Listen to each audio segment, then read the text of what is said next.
আসসালামু আলাইকুম। অ্যাটম খাও খেলার জোর বাড়াও সকলকে আমন্ত্রণ। একটা ফাইনাল হারে লিওনেল মেসির লেগেসি শেষ হয়ে যায় কিনা, একটা ফাইনাল হারে লিওনেল মেসি তার গ্রেটনেস কমে যায় কিনা, একটা ফাইনাল হারে লিওনেল মেসি সর্বকালের সেরা ফুটবলার সেই তকমাটাও সরে যায় কিনা, এই প্রশ্নটা আপনি যখন করছেন আপনাকে তখন আমি একটা প্যারালাল ওয়ার্ল্ড কল্পনা করতে বলছি।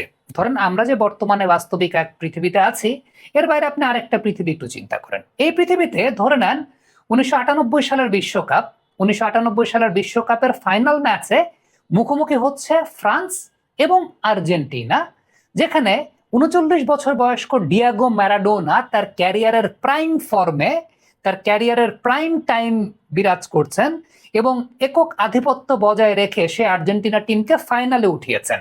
39 বছরের ডিয়াগো ম্যারাডোনা, 98 বিশ্বকাপ। ব্যাপারটা কি কল্পনা করা যায়?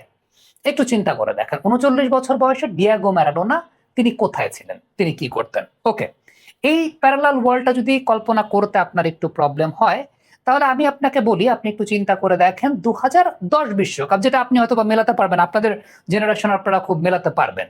2010 বিশ্বকাপে স্পেনের সঙ্গে ফাইনাল ম্যাচ হচ্ছে ফ্রান্সের, এবং 39 বছর বয়সী জিনেদিন জিদান তিনি প্রত্যেকটা ম্যাচ তার প্রাইম ফর্মে পারফর্ম করে চমৎকারভাবে একক আধিপত্যে, একক নৈপুণ্যে তিনি ফ্রান্সকে ফাইনাল ম্যাচে নিয়ে গেছেন। এইটা কি সম্ভব? 39 বছর বয়স্ক জিনেদিন জিদান আসলে কি করতেন, কোথায় ছিলেন? 39 বছর বয়সে জিদান কি এটা করতে পারতেন কিনা? আমি একটা প্যারালাল ওয়ার্ল্ড কল্পনা করে আপনাকে আসলে সেই জায়গাটা বলছি। 2010 বিশ্বকাপ। আচ্ছা যান 2014 বিশ্বকাপ, যেটা আপনার একদম রিসেন্ট, আপনার কাছে অনেক তরতাজা, আপনাদের জেনারেশনের কাছে অনেক ইজি। 2014 বিশ্বকাপের ফাইনাল ম্যাচ জার্মানি বনাম আর্জেন্টিনা না, জার্মানি বনাম ব্রাজিল। এবং আপনি একটু কল্পনা করেন 39 বছর বয়স্ক রোনাল্ডো নাজারিও পুরো ওয়ার্ল্ড কাপে 8টা গোল করেছেন। 39 বছর বয়স্ক রোনাল্ডো নাজারিও পুরো ওয়ার্ল্ড কাপে 8টা গোল করেছেন। ফাইনাল ম্যাচটা তিনি খেলছেন জার্মানির এগেইনস্টে 2014 বিশ্বকাপ। কেমন শোনাতে পারে বা কেমন লাগছে আপনার কাছে শুনে? আমার তো মানে সবচেয়ে ফেভারিট প্লেয়ার রোনাল্ডো নাজারিও, কিন্তু 39 বছরের রোনাল্ডো নাজারিও 2014 বিশ্বকাপে এটা করছেন, এটা আমি অন্তত কল্পনা করতে পারি না। আচ্ছা 2018 বিশ্বকাপে আসি, ফ্রান্স আর ক্রোয়েশিয়ার যে ফাইনালটা ছিল, এই ফ্রান্স আর ক্রোয়েশিয়ার ফাইনালটা আমি বাদ দিয়ে দিলাম, ফ্রান্স আর ব্রাজিলের ফাইনাল যান। 39 বছর বয়সী রোনালদিনিও তিনি পুরো বিশ্বকাপে ব্রাজিলকে চমৎকারভাবে ফাইনালে উঠিয়ে এনেছেন। চমৎকারভাবে তিনি 8টা গোল করেছেন, অ্যাসিস্ট করেছেন, একটা দক্ষতা দেখিয়েছেন, দেন ফাইনালে এনেছেন। আপনি এই প্যারালাল ওয়ার্ল্ডটাকে একটু কল্পনা করে দেখেন। এই প্যারালাল ওয়ার্ল্ডের যতগুলো ঘটনা বললাম, প্রত্যেকটা ঘটনা কি আসলে পসিবল? যেখানেই অন্যায় অনিয়ম সেখানেই চলুক প্রতিবাদ। অ্যাটম খাও, চাপার জোর বাড়াও। এই যতগুলো নাম বললাম, ততগুলো নামের মধ্যে আপনি আমাকে ব্যক্তিগতভাবে যারা চেনেন না তারা হয়তো বলতে পারেন যে অন্য ফ্লেক্স মারতেছি। জিদান, রোনাল্ডো, রোনালদিনিও আমার all time favourite. Zidane, Ronaldo, Ronaldinho আমার all time favourite. No matter what, no matter what, আমি যদি মানে অল টাইম ফেভারিটের বেস্ট 11 ঘোষণা করি আমার, সেইখানে রোনাল্ডো, রোনালদিনো এবং জিদান থাকবে।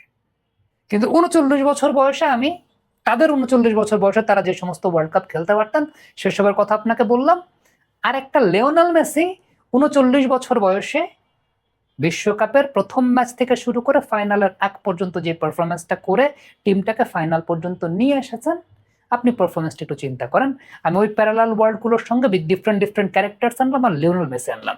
এইবার আপনি আমাকে জাস্ট একটা বিষয় বলবেন, যে জিনিসটা অন্যান্যদের পক্ষে পসিবল না, আমার ফেভারিট প্লেয়ারদের পক্ষে পসিবল ছিল না, লিওনেল মেসি 39 বছর বয়সে সেটা করে দেখিয়েছে।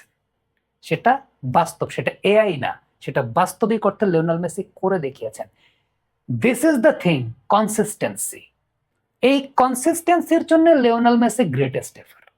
এই কনসিস্টেন্সিটা এই বয়সেও সমান তালে 22-এর বিশ্বকাপে, 26-এর বিশ্বকাপে সমান তালে, 14-র বিশ্বকাপ থেকে যদি আপনি শুরু করেন, 14-র বিশ্বকাপের টপ পারফর্মার একটা প্লেয়ার, 22-এর বিশ্বকাপেরও টপ পারফর্মার, আবার 26-এর বিশ্বকাপেরও টপ পারফর্মার, তখনই সেই প্লেয়ারটাকে আসলে আপনি গ্রেটেস্ট অফ অল টাইম বলবেন। আমি আর্জেন্টাইন কিছু মানুষের সঙ্গে কথা বলেছি। আর্জেন্টাইন মানুষরা লিওনেল মেসিকে যতটুকু লিডার ভাবে, যতটুকু ওন করে, তার চাইতে বেশি ওন করে ম্যারাডোনাকে।